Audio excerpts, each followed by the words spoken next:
Ok, parliamo della pagina in modalità principianti, la pagina opzioni in modalità principianti. Da questa pagina potrete poi passare nella modalità avanzata che comprende centinaia di opzioni in più, modalità automatiche, eccetera, eccetera, tantissime opzioni, addirittura poi modalità esperto ancora di più, ecco, vedete vedere. Ecco, ma adesso torniamo a concentrarci sulla pagina principianti.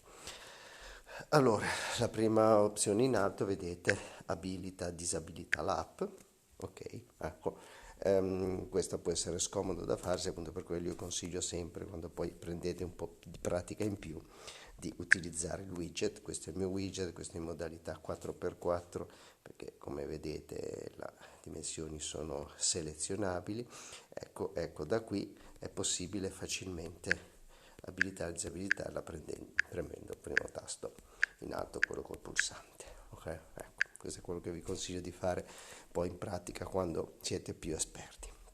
Bene, dopo abilita disabilita troverete la sezione lingua.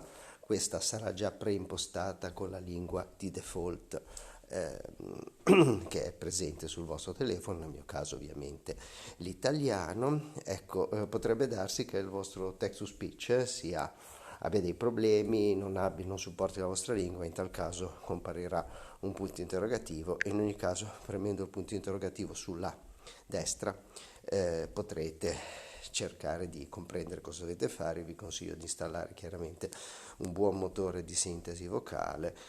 Io in genere utilizzo Google Sintesi Vocale, che è buono e gratuito, anche se ha qualche problema talvolta e qualche bug che potrebbe, diciamo, invalidare la mia app, ma vi do i consigli anche per questo. Poi abbiamo le notifiche dalle app. Qui potete scegliere le principali app, qui ce n'è solo 10 come potete vedere, ma se passate in modalità esperto, questo lo dico perché alcuni non l'hanno capito, avrete la pagina applicazioni dalla quale vedete le potete, nel mio caso ci sono 300 applicazioni, le potete disabilitare, abilitare, disabilitare tutte quelle che volete. Torniamo alla modalità principiante. Qui vi ho messo solo le 10 principali. Questa è l'interfaccia per principianti, in maniera tale da non confondere troppo. Qui ci sono quelle normalmente più utilizzate dalle persone. Comunque ripeto, se vi interessa un'app in particolare che qui non è disponibile, dovrete passare alla modalità advanced. Bene, chiaramente Gmail, WhatsApp, Telegram, le ho messe tutte e di più.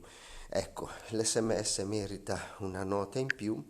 Ecco, qui vedete, quando selezionate SMS viene scelta l'app SMS che in questo momento utilizzate per la messaggeria in maniera automatica. Ok, comunque se premete il punto interrogativo sulla destra, sempre l'help specifico vi dice qualcosina in più. Sezione Bluetooth, questa è utilizzata per definire quale deve essere la modalità di default con la quale la mia app si collegherà ai dispositivi Bluetooth disponibili. Ecco, di default viene utilizzata la modalità multimedia, ovvero sia quella tipica delle vostre cuffiette al quale ascoltate la musica, però qualora vogliate per esempio collegarvi alla vostra autoradio, in questo caso la modalità viene detta è quella di emulazione telefonata, perché voi potrete interrompere la vostra autoradio solo se, diciamo, vi qualificherete come chiamata telefonica e in questo caso potrete interromperla. Ecco, quindi nella modalità Bluetooth per autoradio la mia app interromperà l'autoradio, manderà il flusso audio del messaggio e poi riabiliterà di nuovo l'autoradio. Ecco, un'altra possibilità è forzarlo sul parlante, quindi in ogni caso, anche se vi collegate con la cuffietta, il messaggio uscirà sull'altoparlante che vedete sempre nella finestrella in alto rossa, compare se avete qualche modalità speciale attiva in maniera che non ve la dimentichiate. E infine autoabilita su Bluetooth. In questo caso chiaramente allora è bene metterlo su per esempio Bluetooth multimedia o su Bluetooth per autoradio. Ecco, in questo caso si autoabiliterà, cioè è disabilitato in condizioni normali. Quando avrete attivato una connessione Bluetooth si abiliterà e quindi sentirete i messaggi solo quando sarete connessi con un dispositivo Bluetooth. Bene, torniamo normali. Ecco, a questo punto passiamo alle modalità operative. Ripeto, qui ce n'è solo un piccolo estratto. Se passate in modalità advanced le avrete tutte disponibili, che sono più di una trentina. Per esempio, gestisci i volumi durante notifica. Ecco, per esempio, qui potete selezionare 3 modalità diverse, tra cui l'audiofocus, e interrompi, addirittura interrompete il flusso multimediale per riprenderlo dopo il messaggio. L'audiofocus abbasserà automaticamente il volume. Ecco, poi per esempio il tono di avviso vi darà la possibilità di selezionare l'avviso che preferite da abbinare prima del messaggio. Per esempio, in genere uso il bongo, che adesso non trovo, vabbè, mettiamone un altro, Carlock per esempio, ok. Ecco, poi scuoti per silenziare. In questo caso vi verrà richiesto quanto dovrà essere forte lo scossone che vi consentirà di stoppare la notifica. Silenzio da pulsanti cuffie. Modalità privata. Nella modalità privata verrà detto solo il nominativo di chi vi ha mandato un messaggio, ma non il contenuto del messaggio.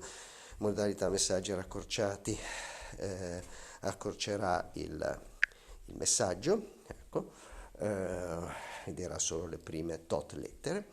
Abilita messaggi vocali WhatsApp, vi dà la possibilità di abilitare i messaggi vocali di WhatsApp. Questa modalità funziona da Android 7 in su. Abilita i gruppi WhatsApp Telegram, abilita l'avviso di chiamata. Questo state bene attenti, vi viene detto nella nota che da Android 9 in su Google ha rimosso i permessi. Io ho trovato un workaround comunque per avere l'avviso di chiamata, ma non funziona chiaramente su tutti gli smartphone. Risposta automatica a telefonate, in tal caso cercherà, vi risponderà automaticamente alla telefonata, nel senso che alzerà il microfono, detta così. Riavvia l'arresto del servizio, nel caso che si blocchi viene riavviato automaticamente.